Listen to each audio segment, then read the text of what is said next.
Kembalinya tradisi film lebaran di tahun 2021 setelah tahun lalu 2020 absen, V-Cinema bereksplorasi melebarkan genre filmnya yang kali ini mulai bermain di ranah thriller, tarian Lengger Maut. Selamat datang di Aska Review Movie bareng saya Aska Goldi.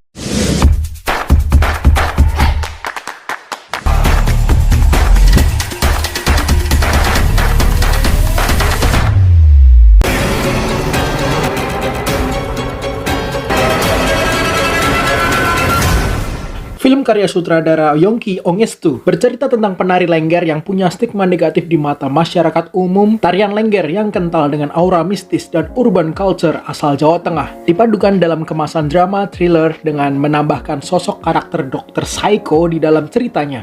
Tarian Lengger Maut bukan film horor yang berisikan jump scare atau dengan hantu-hantuan, tapi lebih ke serial killer. Bukan tentang siapa pelaku kejahatannya, tapi lebih ke gimana sih si pelaku kejahatan ini melakukan sebuah modus operandinya. Satu demi satu korban berjatuhan, tapi sampai akhir bahkan kita nggak tahu apa sih motivasinya dan why, kenapa dokter ini mengambil jantung para pasiennya. Setup story-nya yang terkesan lemah dan cetek, diberikan unsur flashback sekilas tentang masa kecil si dokter ini, tapi itu tidak memberikan jawaban kenapa si dokter ini menjadi psycho, dan semacam ditambahkan korelasi hubungan antara dokter psycho dan tarian Lengger ini. Apa hubungannya? Nggak jelas. Dokter psycho ini kalau misalkan tinggal di sebuah desa yang nggak ada tarian Lenggernya pun kelihatannya fine-fine aja, dan judulnya pun nggak menguatkan kisah ini. Faktanya film ini judul awalnya adalah Detak.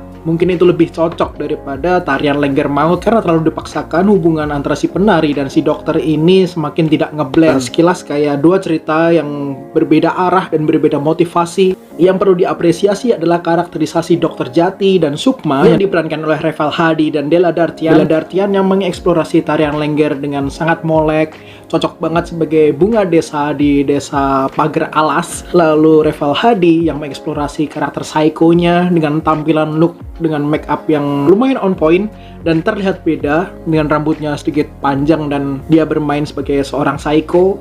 Terlihat beda dengan penampilan Reval Hadi sebelumnya yang sering main di romance teen lead gitu. Dari segi genre, thrillernya cukup works, ditambahkan dengan suspense, apalagi dengan adegan awalnya ya waktu pembedahan jantung dengan sound effect detak jantung yang lumayan intens, dipadukan dengan kombinasi suara sinden. Itu kombinasi yang unik, kayak chill, kalem gitu tapi lumayan disturbing. Tapi kekuatan film ini hanya sebatas di kekuatan aktornya aja. Untuk segi penulisan, untuk bagaimana backstory-nya, bagaimana pemilihan judulnya dirasa masih sangat lemah. Sebagai thriller, harus diakui film ini rada kentang, apalagi dengan endingnya yang cukup bikin meh. Para penontonnya pun terkaget-kaget dengan ekspresi mereka. Ya lah, kok gitu endingnya? Ya, gitu doang. Gitu tuh, jadi kayak kesannya tidak memuaskan. Oke, gitu aja untuk review film Lebaran tahun 2021. Selamat kembali ke bioskop di era Lebaran dan tetap jaga protokol kesehatan. Thank you, bye-bye.